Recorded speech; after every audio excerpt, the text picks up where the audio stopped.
What is going on, everybody? In today's video breakdown, we are going to cover some updated technical analysis on XRP and Canton. We could possibly be on the verge of a bottoming it out in the digital asset ecosystem where prices really start to form a much better recovery from where we currently stand today.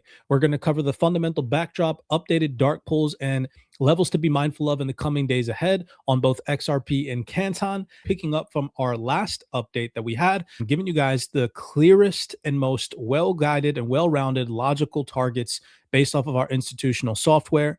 We're going to dive into that today. We're also going to break down the fundamental landscape, why the market flipped bullish over the past couple of days, why we found support, and what we need to be paying attention to in the coming days ahead.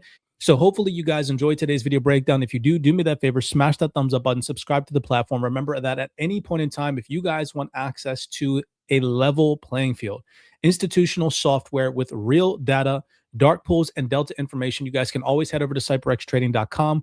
We would love to have you on the team. The community is growing so fast, starting there. Shout out to Lionel, one of our community members. They went ahead and they purchased some Canton coin at our institutional dark pool levels. You can see here, thanks to myself and Uzi, our other mentor in the private CYPRX community, giving these institutional levels well in advance. We have been tracking these levels since all the way back in April, team. If you guys have been paying attention, and we saw over the past consecutive couple of days, Canton's price drop straight down into that 12-cent dark pool that we were highlighting months ago. And our members, our private community participants, executed with prestige accuracy at these levels. And so you can see here, Lionel said, "Thank you so much, bro. With the patience that I've learned to my journey and in this community, today I was able to buy at the dark pool level my first Canton token. I could have bought it before, but your levels are golden." And so I said here that we are giving access to retail investors via institutional insights, and we are helping individuals not buy tops, not buy into the hopium, not buy into the hype, right? We have to understand that the next era of finance will not reward the loudest influencer theories that exist on the internet. It will reward the people making decisions with better information and the most accurate data. And at CYPRX, that is exactly what we're focused on providing. We provide retail investors with software that creates a level playing field. You don't have to participate in any more guesswork, no more speculative theories. You get access to real institutional data and positioning when it matters most. So hopefully, if you guys have been following along with us here at CYPRX, you've started to see and realize the level of accuracy that we deal with. First, why did the market recover? Why have we seen a couple $1 billion flow back into risk assets? Why did the sentiment change? This is our Thursday, Friday report from last week. Depending on when you're watching this, it might be a couple days old, but still relevant nonetheless. And then we also give a forward outlook for the coming days ahead, which is going to be very important considering the Fed position and how we have inflation data on the horizon in the coming days ahead, heading into next week. So risk appetite continued to improve as both crypto and equities saw a recovery. The total crypto market added roughly about $22 billion, and the NASDAQ rallied back towards the 30,000 level, supported by improving sentiment surrounding monetary policy, renewed confidence in the AI sector, and cautious optimism that geopolitical tensions may not immediately escalate further. The first catalyst continued to be the market's interpretation of the FOMC meeting in minutes, although the meeting in minutes acknowledged that a handful of policymakers believe another rate hike could eventually become appropriate if, and that's a big if inflation worsens. Investors focused on the broader message that the Federal Reserve remains firmly data dependent. Policymakers unanimously kept rates unchanged in June, and most participants still expect rates to finish the year nearly or slightly below current levels unless inflation unexpectedly reaccelerates. So that means in the coming days ahead, with CPI and PPI on the forefront and then core PCE towards the end of the month, we will be paying very close attention to that. That reduced fears that the Fed is preparing for an aggressive tightening cycle and gave investors more confidence to rotate back into riskier assets. The second driver was a strong rebound across the semiconductor sector. AI-related stocks recovered sharply after several sessions of heavy selling as investors responded to strong demand for SK Hynix U.S. listing, which was reportedly more than 7 times oversubscribed. At the same time, Macron announced plans to increase investment in U.S. manufacturing to meet long-term AI demand, reinforcing the view that institutional capital continues flowing into AI infrastructure despite recent concerns surrounding valuations and overspending. The recovery across chip makers helped lift the broader Nasdaq and risk sentiment as confidence returned to one of the top market's most important leaders in the group. Geopolitics last week also became less of a headwind throughout the session. Although tensions between the United States and Iran remain elevated, crude oil prices reversed lower after surging the previous day. Markets also appeared encouraged by reports that commercial shipping through the Strait of Hormuz continues despite recent military activity, suggesting that global energy supplies have not experienced the major disruption investors initially feared. In addition, comments from President Donald Trump indicated that Iran has reached out regarding negotiations, helping keep alive the possibility that diplomacy could still prevent a regional conflict. Lower oil prices eased inflation concerns and helped improve overall market sentiment. So, looking ahead into next week, we obviously, of course, have to remain adaptive to geopolitical developments, which will remain one of the market's biggest wildcards. Investors will be watching closely for any confirmation that negotiations between Washington and Tehran continue progressing, or alternatively, whether either side returns to military escalation. As long as diplomatic channels remain open and oil prices stay contained, risk appetite is likely to remain supported.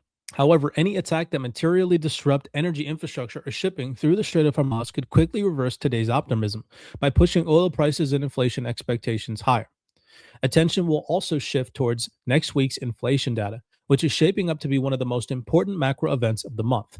Tuesday brings both CPI and core CPI, followed by PPI on Wednesday. Kevin Warsh is scheduled to testify on both Tuesday and Wednesday.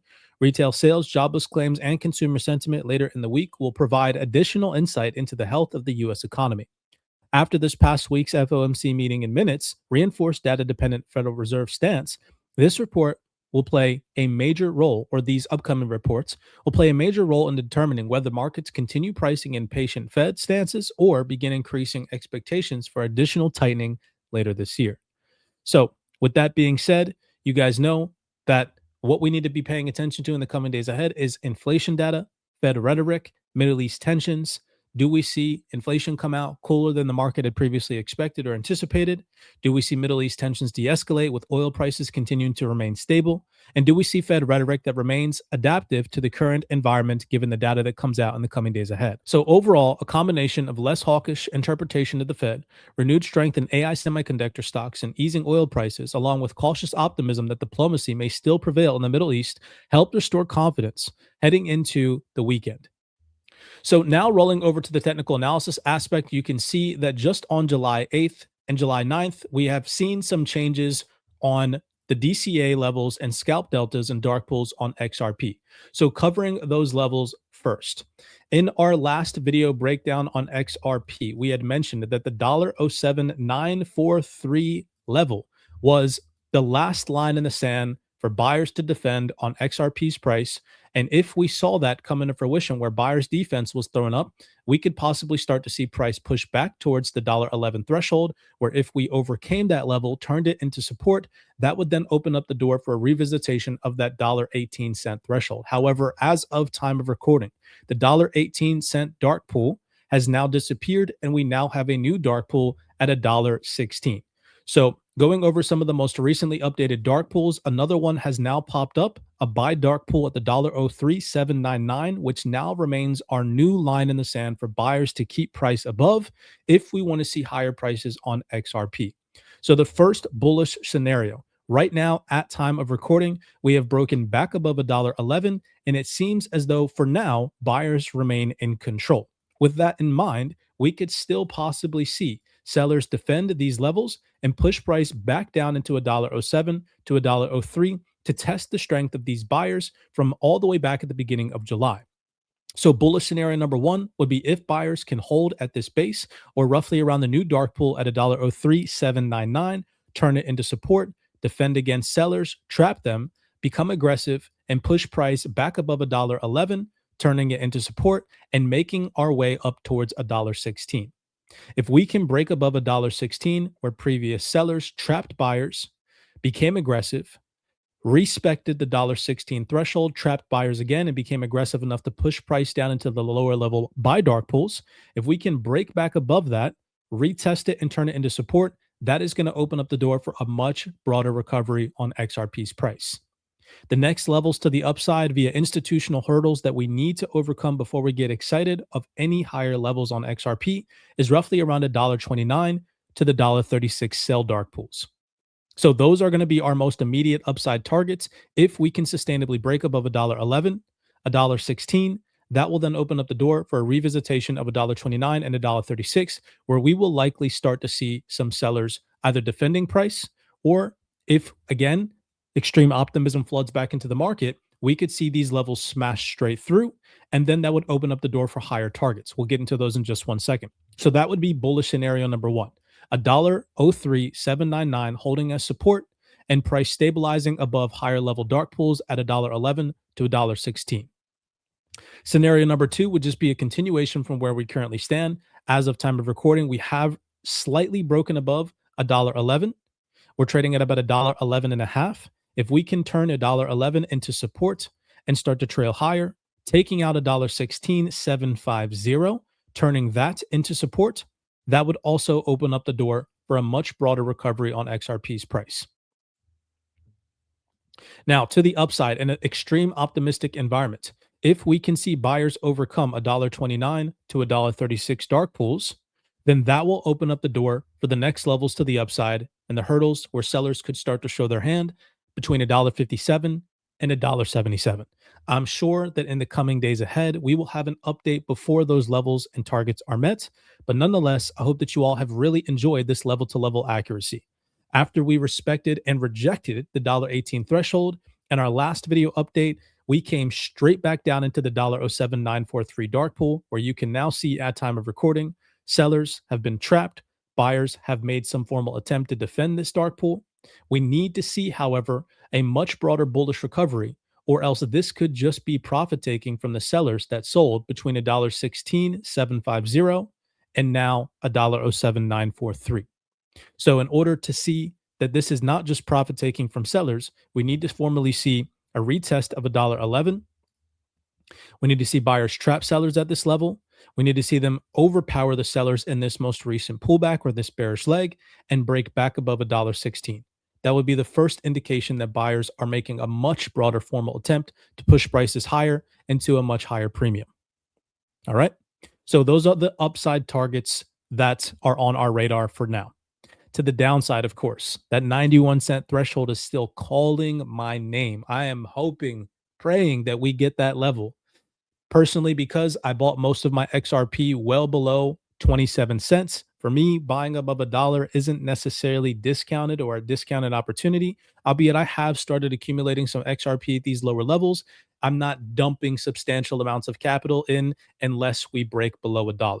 Now, obviously, of course, because my position on XRP is relatively large, I'm okay with that stance. But if we were to break below $1.03799, turn that into a resistance under extreme bearish scenarios, then obviously, of course, that could open up the door for a drop down into 91 cents. Now, we have to logically think here. We have to take things into consideration. Zooming out on the higher time frame and looking back at the past 6 months, okay? If both the, let's say, liquidation events that took place in February all the way at the beginning of the year, so we had those massive cascading liquidation events, the announcement of the Iran war with the United States, and all of those events were not enough to break below $1. Then obviously, of course, the most recent tensions and escalations have not been enough to break below $1. We have to think logically. What is going to be enough to create a risk-off environment that is going to allow for Bitcoin to drop below sub $55,000, which will most likely bring the rest of the altcoin market down with it, taking XRP below $1. If the Iran war from the beginning of the year up until now, elevated inflation figures and a more hawkish leaning Fed have not been enough to take XRP below $1, we have to assume that if XRP is going to drop below $1, there is on the horizon a potential catalyst that could get us there. What could that catalyst be? In my personal opinion, the only thing as of now where we could see that taking place is increased probability of Fed rate hikes due to elevated inflation, a much more hawkish leaning Fed due to upbeat economic data, whether it's resilient labor market figures, much more resilient PMI figures, or strength in economic sectors of the US economy that brought in the Fed's stance on hiking rates, elevated inflation, or worst case scenario, a very extreme strengthening or intervention from Japanese finance ministers that lead to excessive strength in the Japanese yen that results in unwinding of yen carry trades, which would result in a massive risk-off cascading event. Okay. So again, just thinking logically, if since the beginning of this year, there has been no catalyst that has allowed XRP to drop below a dollar, we're going to need some bigger catalyst than what we've already seen this year, in my personal opinion. Right. And so far, all the things that have taken shape this year in 2026, which have been cascading events, Iran war, elevated inflation, hawkish leaning Fed, more hawkish central banks globally, the ECB, hawkish, freaking Bank of England, hawkish, major central banks all across the board, hawkish leaning and leading towards keeping rates elevated or higher for a prolonged period of time, or even in some cases, hiking rates. None of that was able to take XRP's price below a dollar. I'm just talking logically here. So that means if we're going to go below that level, we need to be very mindful in the coming days slash weeks slash months ahead of cascading events that could get us to those lower prices. For now, that is not what's on the backdrop. I personally think that we are in a favoring environment of a possible, much broader bullish recovery, especially if buyers can defend at these current dark pools and we start to break above the most recent resistance zones at about $1.16 to $1.29. All right. So, with that being said, you guys have my upper boundary targets on XRP, my lower boundary targets, and my logical kind of like put two and two together thinking. Hopefully that helps you guys out. Remember, none of this is financial advice. Again, if you guys want access to these accurate, updated levels in real time, head over to our private community Discord and tap in with us. All right. As for Canton, hopefully you guys were able to capitalize on these buys. Wow, how amazing. We had been waiting on these buys on Canton for months. Waiting patiently for this drop in price has now benefited. And I hope that nobody got caught in the hype in Canton with the whole DTCC, testing Canton all back in this area with the announcements, buying up here in this area, right? When price was just in this nasty consolidation phase, because now your positions will be at a loss.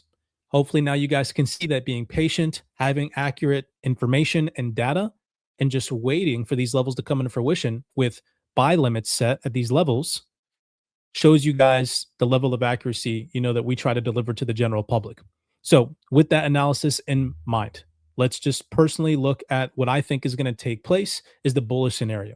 And that would be if we can see a sustainable hold above the 12,361, a possible retest for sellers to come and attempt to try to test the strength of the current buyers here in this area. And that would be something that looks like this: a retest of the 12,361, then a break back above the 13,916, turning that next dark pool to the upside into support, which would coexist with a break above the EMAs on the higher time frame or on the daily chart. And then we could start to make our way back towards a more meaningful recovery with the next dark pool ahead at the 15.6. All right. So for now, that's what I'm going with on Canton. A break above the 13,916 would take us back into the 15,600 dark pool.